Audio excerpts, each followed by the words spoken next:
Le hamster nain est un animal plein d'entrain, drôle et acrobate. Pour qu'il soit en bonne santé, il faut qu'il ait des conditions adaptées. Me voici avec Jennifer aujourd'hui qui va donner quelques conseils pour que vous ayez un hamster chez vous à la maison, qu'est-ce qu'il faut acheter et autres. Donc voilà. Jen, donc tu as acheté des hamsters en animalerie. Oui, tout à fait. Qu'est-ce que tu as fait? Qu'est-ce que tu as acheté? Quelle cage? Qu'est-ce qu'il faut comme accessoire? Alors, j'ai donc acheté une cage avec un niveau, donc qui fait 40 par 60. Ça, c'est l'idéal parce que plus la cage est grande, mieux le hamster se sent. C'est important, donc, et avec un niveau pour que le hamster puisse grimper parce qu'ils adorent grimper. Bien sûr, la cage doit être équipée d'un biberon d'eau, important, et non pas d'une coupelle d'eau dans la cage car elle pourrait se mélanger au copeaux ou ça serait nocif pour l'animal. D'avoir une coupelle pour la nourriture et des petits accessoires jeux, donc surtout une petite maison pour qu'il puisse s'abriter, y dormir avec son coton à l'intérieur.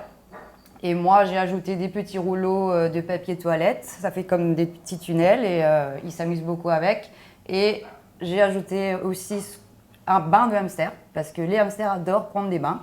Et en fait, c'est une petite poudre qu'on met dans une coupelle et ils se roulent dedans pour se nettoyer le pelage. Et ta cage, où est-ce que tu la mets chez toi?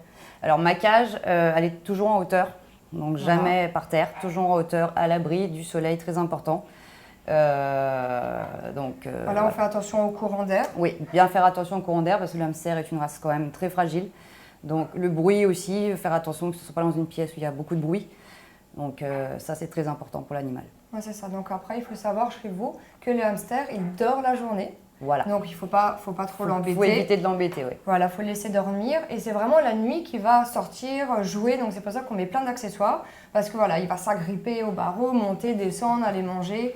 Voilà, donc c'est vraiment très actif de nuit. Oui, tout à fait.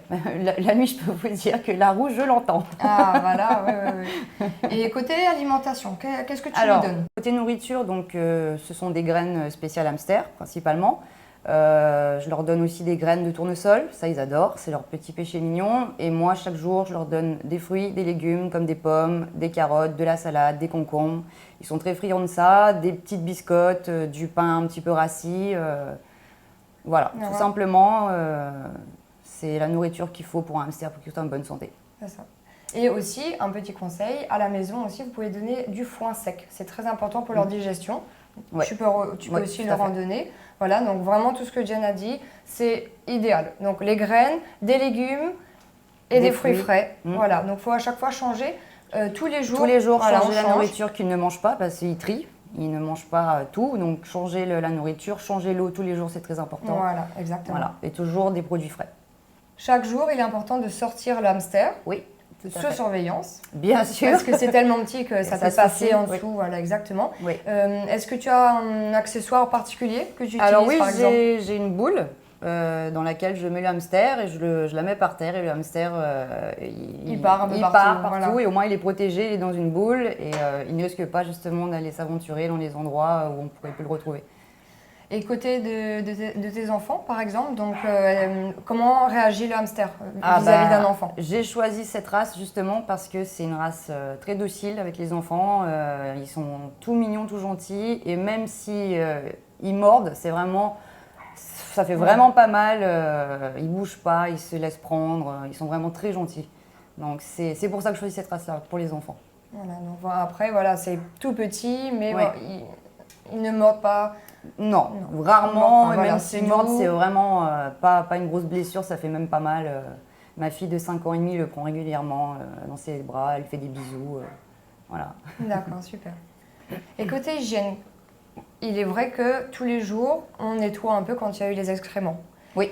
Il est important aussi, sachez-le, qu'une fois par semaine, voire deux, il faut nettoyer la cage au complet. Oui, ça c'est très important. Voilà, qu'est-ce que tu fais d'autre? Le hamster, Alors non, le hamster, on le nettoie pas, il se nettoie tout seul. Bon, sauf si c'est un hamster angora, naturellement, je pense qu'il y a un entretien à faire.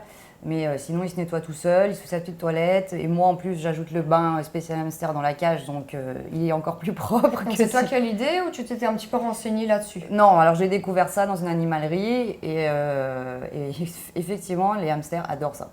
Ils adorent ça, ils se roulent dedans, c'est vraiment... Après, ils se nettoient tout seuls, comme un chat, on va dire. Ils se nettoient tout seuls. Et toujours changer l'eau tous les jours? Ah oui. Parce qu'il y a les copeaux qui rentrent dedans. Non, puis l'eau souvent devient verte, elle croupit, donc puis avec la chaleur, c'est important de changer tous les jours, qu'ils aient de l'eau fraîche pour pas qu'ils tombent malades aussi, quoi. Et côté reproduction, est-ce que tu as un mâle et une femelle? Voilà. Alors oui, là actuellement j'ai 2 mâles et une femelle, donc j'ai mis un mâle et une femelle ensemble. Et je compte avoir des petits, donc là ils sont en période de reproduction et d'ici là j'espère pouvoir refaire une émission avec les bébés. Toute la famille. Voilà. Donc on retrouvera peut-être Jennifer dans un prochain épisode. Hein. Jennifer et la hamster reproduction. family. D'accord, super. Donc voilà, vous avez plein de conseils pour les hamsters, c'est pas très compliqué, mais voilà, une grande cage. Oui, principalement. Des accessoires. Oui, des accessoires, s'en occuper. Et s'en occuper, c'est vraiment pas quelque chose d'infaisable. C'est très très facile pour s'occuper d'un hamster. De l'amour aussi. Beaucoup d'amour, oui. Faire attention à la manipulation parce qu'ils sont petits. Ils sont petits, puis ils ont tendance à se faufiler vite, donc faire attention, toujours bien les cramponner. Mais c'est que du bonheur. Que du bonheur. Donc voilà, vous avez tous les éléments qu'il faut pour avoir des hamsters chez vous. Donc on se rejoint dans d'autres vidéos dans notre rubrique conseils. Merci Jennifer. Merci Alison. Voilà, donc à bientôt dans de futures vidéos.